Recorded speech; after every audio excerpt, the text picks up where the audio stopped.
of the working class must not be weakened, but must be strengthened.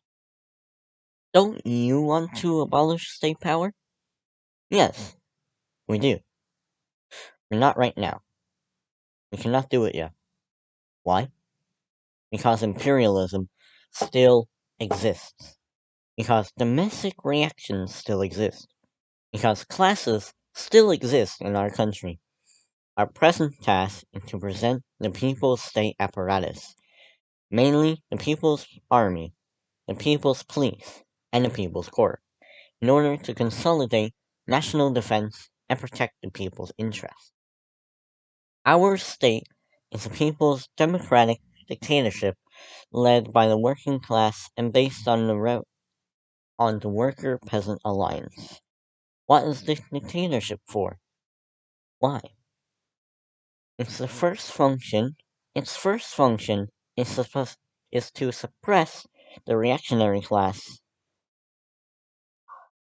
to suppress the reactionary classes and elements and those exploiters in our country who resist the socialist revolution. To, su- to suppress those who try to wreck our socialist construction, or in other words, to resolve the internal contradictions between ourselves and the enemy. For instance, to arrest, try and sentence certain counter-revolutionaries, try and deprive landlords and bureaucrat capitalists of their right to vote and their freedom of speech for a specified period of time. And all this comes within scope of our dictatorship. Maintain public order and safeguard the interests of the people. It is not likewise necessary to exercise this dictatorship over embezzlers, swindlers, arsonists, murderers, criminal gangs, and other scoundrels who seriously disrupt the public order. The second function of this dictatorship is to protect our country from subversion and possible aggression from external enemies. In that event, it is the task of this dictatorship to resolve the external contradictions between the enemy and us. The aim of this dictatorship is to protect all our people so that they can devote themselves to peaceful labor and build China into a socialist country with modern industry, agriculture, science, and culture. So what I got from that long paragraph um, was that basically uh, within the party, it's only a dictatorship because they want to keep out the capitalist people. Basically, imagine if a capitalist got into a position and now they want more money or they want to, well, capitalize off of whatever position they're on. The dictatorship of the people wants to remove them. The people's democratic dictatorship needs the leadership of the working class, for it is only the working class is the far-sighted, most selfless, and the most thoroughly revolutionary. The entire history of revolution that proves without the leadership of the working class revolution fails, and that with the leadership of the working class revolutionary revolution triumphs. The people's democratic dictatorship is based on the alliance of the working class, the peasantry, and the urban petty bourgeoisie, and mainly on the alliance of the workers and the peasants. Because these two classes comprise 80 to go percent of China's population. These two classes are the main force in overthrowing imperialism and the Kuomintang's reactionaries. The transition from new democracy to socialism also depends mainly upon their alliance. Yeah, side note on that paragraph. Basically, the Kuomintang was the government ruling the Republic of China before the communists. They were trash, filled with corruption, pretty bad, basically. And nowadays, you may know them as their fake name of Taiwan, but they're basically on this island, Taipei. which should belong to China, mainland China. Class struggles. The struggle for production and scientific experiment are these three great revolutionary movements for building a mighty socialist country. These movements are a sure guarantee that communists will be free from bureaucracy and immune against revisionism, dogmatism, and will forever remain invincible. They are reliable guarantee they are reliable guaranteeing that the proletariat will be able to unite with the broad working masses and realize a democratic dictatorship.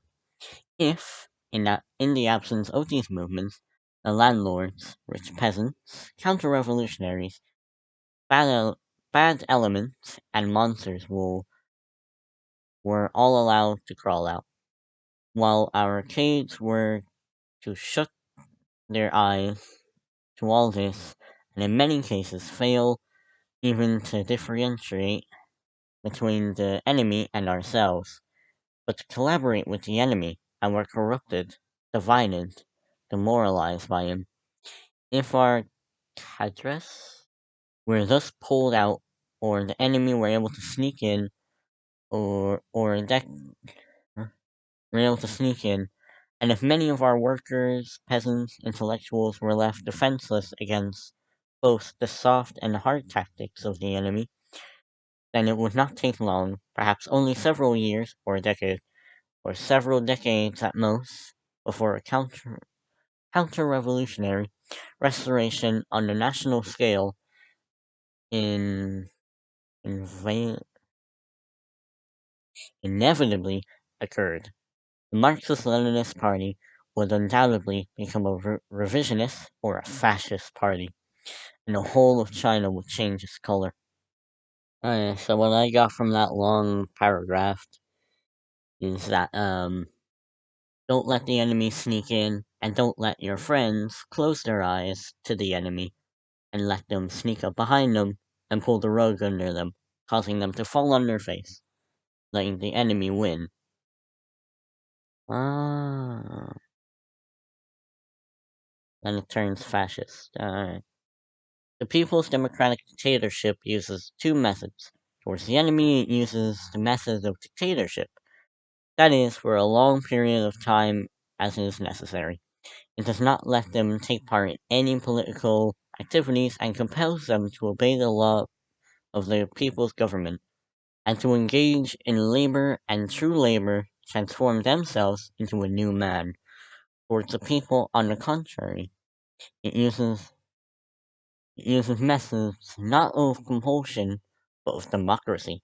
That is, it is necessary to let them take part in political activities and does not compel them to do this or that, but it uses the method of democracy in educating and persuading them.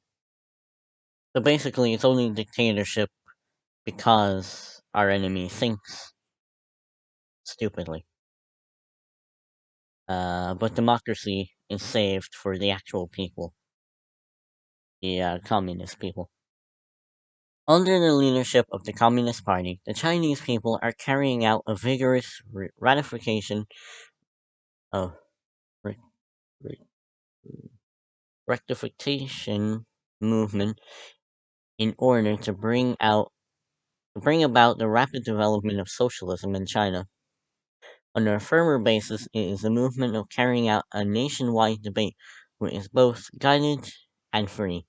The debate in the country and the countryside on such a question as the socialist road versus the capitalist road, and the basic system of the state and its major policies, and the working style of the party and the government functionaries, okay, and the question of welfare of the people, a debate which is conducted by settling forth facts and reasoning things out, so as correctly to resolve those actual contradictions among among the people which demand immediate solution. This is a socialist movement for the self-education and self-remodeling of the people. Speech at the meeting of the Supreme U.S.